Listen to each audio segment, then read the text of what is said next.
Al convertirse en una consecuencia jurídica del delito, es la base fundamental de lo que llamamos justicia restaurativa al interior del derecho penal y procesal penal. Y para eso estoy aquí, para explicárselos. Entonces, esta introducción, o toda esta introducción, no era perder el tiempo, porque además lo tenemos limitado, sino era justamente justificarles constitucionalmente el por qué yo creo que la justicia restaurativa, con la introducción de la reparación del daño como un fin del proceso penal acusatorio, establece este cambio de paradigma a la introducción de una justicia de corte restaurativo. La reparación del daño, por tanto, como un derecho de la víctima, y por qué no decirlo también, del imputado. Yo me atrevo a decirlo, del procesado, del sentenciado. Al darle la oportunidad, y ahora que ustedes entiendan el corte de la justicia restaurativa y lo que son todos estos mecanismos de mediación, conciliación, arbitraje, círculos de paz, tratados de sentencias, le estamos dando la oportunidad a el sentenciado, imputado, procesado, porque puede ser o puede operar la mediación en todas estas etapas, también en ejecución para quien no crea, le estamos dando la oportunidad de cerrar un círculo, de tratar de restablecer el daño causado. Yo he conocido presencialmente, he presenciado este tipo de procesos restaurativos en ejecución, incluso dentro de las cárceles, en donde los padres de la víctima, con esto les estoy diciendo todo, perdonan al imputado, al homicida, y de verdad que cambia la vida de ambos sujetos. Cambia la vida. Me tocó justamente en Mérida presenciar un proceso restaurativo de los padres de la víctima, de una víctima menor de edad, con el sentenciado, en donde el padre y la madre realizan este proceso restaurativo, en donde el mediador trata justamente de establecer pues, los motivos que en un momento determinado tuvo el imputado, y una plática y un cierre que fue maravilloso, en donde yo veía que el padre de la occisa tenía una bolsita colgada en el cuello, pequeña.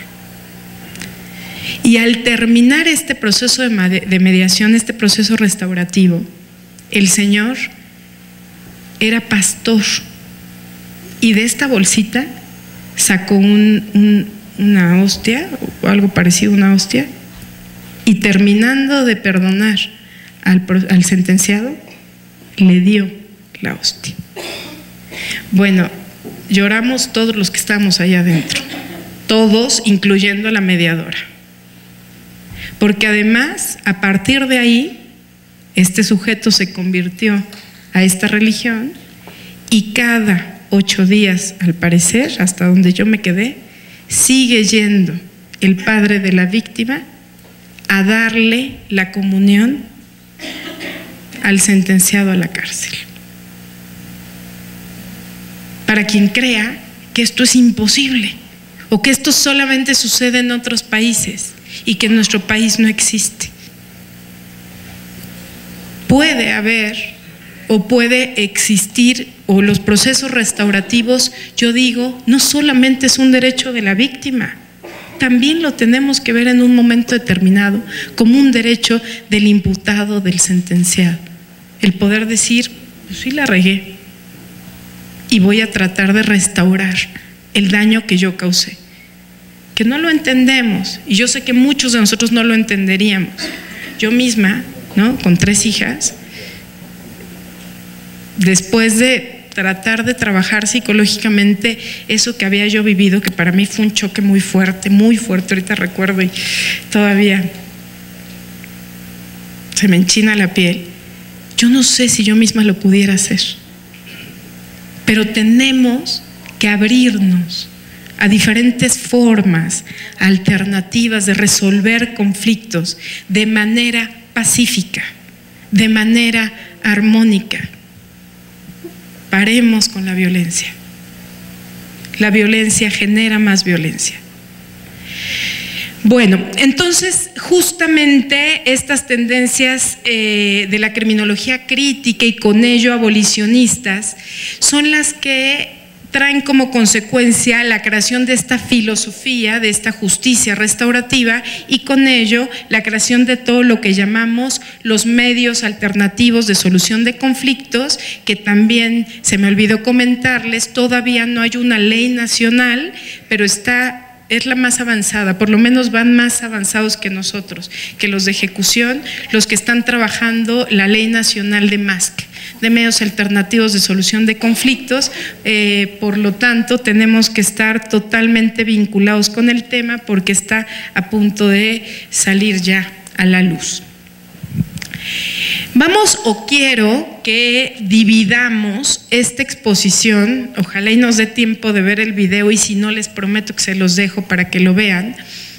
Vamos a dividir la exposición en 4 periodos. Primero, lo que es la criminología y la política criminal, concretamente esta política criminal crítica con tendencias abolicionistas, que es el fundamento de la justicia restaurativa y de los medios alternativos de solución de conflictos. Después vamos a ver concretamente qué es la justicia restaurativa, después los mecanismos alternativos de solución de conflictos penales y como conclusión quería ponerles un video en donde se simula una audiencia de mediación civil, por cierto, no es penal, se simula una audiencia de mediación para que entiendan cuáles son las fases de este tipo de procesos y que sí pueden existir y sí pueden aplicarse también en la rama penal. Lo que sí les comparto es que es difícil que haya videos de este tipo de audiencias que yo he presenciado, que existen incluso al interior de las cárceles, porque es difícil que la víctima deje que se graben, ¿no? Acuérdense que el principio de publicidad que impera en este tipo de procesos es limitado, ¿no? Finalmente la víctima sí no autoriza la grabación de este tipo de videos, estos videos no se graban. Esta audiencia a la que yo presencié, al principio se le preguntó no quisieron que se grabara. Entonces es difícil que vayan a encontrarlas, pero sí existen. En Mérida el centro de mediación es muy interesante, en Puebla también yo he presenciado este tipo de procesos restaurativos. A mí me han tocado en ejecución porque es el tema que me ocupa. O sea, los medios alternativos de resolución de conflictos no solamente operan antes de sentencia, como una vía alterna o paralela a la justicia penal para no hacerlo, sino también pueden operar, y yo es lo que trabajo mucho en ello, ya después de sentenciado un asunto, ¿no? Cuando el delito es de alto impacto, cuando hay violencia, cuando no es grave y no es posible que operen los mecanismos alternativos de solución de conflictos y se llega a sentencia. En ejecución, yo he seguido una tendencia por justamente propugnar por la introducción de estos procesos restaurativos en ejecución, que si bien es cierto no van a servir para resolver judicialmente o no judicialmente el conflicto, sí sirven para reparar el daño, sí cierran el círculo. Por lo menos los que yo he presenciado, no ha habido uno en el que no he sentido que es un proceso que cierra su ciclo, ¿no? Entonces esto es lo que voy a hacer durante esta exposición. Bueno, vamos a empezar con la criminología y por tanto la política criminal, que creo yo para ustedes es importantísimo este tema, porque les digo que todos los maestros decimos que nuestro tema es el más importante, porque a partir de aquí ustedes tienen que mirar todos los demás temas y a todos los demás expositores bajo las gafas de la justicia restaurativa, ¿sí? Y dejar y quitarse el chip retributivo y tratar de cambiar paradigmas. La nueva criminología o criminología de corte crítico se ha dirigido justamente hacia el fenómeno criminal, considerándolo uno de los aspectos teóricos y prácticos más importantes de relaciones sociales entre desiguales propias de la sociedad capitalista. Ustedes y yo sabemos perfectamente que las sociedades en las que vivimos ya no tienen nada de homogéneas, sino son sociedades eminentemente heterogéneas, sociedades desiguales, y debemos de partir justamente de ese supuesto para poder entender que tenemos que resolver los conflictos ya no basados en sociedades igualitarias homogéneas, sino en sociedades heterogéneas. Se ha criticado al derecho penal, ya que al derecho penal se le considera un mecanismo de desigualdad social. Se cree que el derecho penal finalmente está reproduciendo esas desigualdades. Si se dan cuenta, tiene algo de comunismo, justamente de materialismo histórico, estas tendencias críticas. Entonces dicen, el derecho penal reproduce las desigualdades sociales, dice, de la sociedad capitalista, y lo que hace, ojo, y esto es importantísimo para los legisladores, lo que hace es justamente crear leyes que obedezcan a los intereses jurídicos del grupo que tiene el poder. Por lo tanto, reproducen esas llamadas sociedades desiguales. Por lo tanto, los criminólogos críticos o las tendencias de la nueva criminología parten de que el derecho penal desde su inicio es un derecho desigual. Y ahorita les digo, desde su inicio hasta su conclusión, porque con muchos estudios empíricos incluso se han creado la llamada teoría del embudo en materia criminológica, en donde se han estudiado a la población penitenciaria en varios países, en varios lugares, y se llega a la conclusión que del 100% de la población carcelaria, el 80 o el 75 son personas que económicamente no tuvieron la capacidad de una buena defensa. Y si nos vamos, por ejemplo, a sociedades como la norteamericana, que se hizo ese mismo estudio, ese mismo 80% son que supuestamente económicamente es una sociedad más igualitaria que la nuestra, pero ese 75 o 80% son personas de color o latinas. ¿Hay desigualdad o no hay desigualdad? Teoría del embudo, ¿no?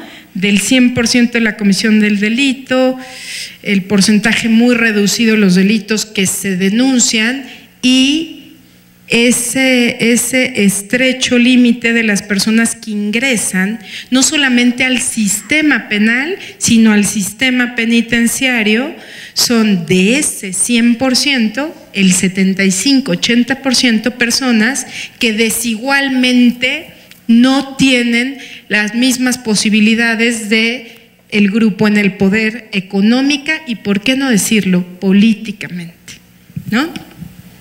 La criminología de corte positivista, que es la anterior, la lombrosiana, explica la criminalidad, como se los dije hace un rato, desde un enfoque biológico, antropológico, se llama también la antropología criminal, diferencia, por ejemplo, o trata o estudia la anomalía que tienen los autores, los delincuentes, y a la criminalidad la distingue como un dato ontológico anterior a la reacción social. Es decir, esta criminología, la criminología positivista, está subordinada al derecho penal positivo. La criminología de corte positivista, biológica, ontológica, deviene o crea un derecho penal positivo.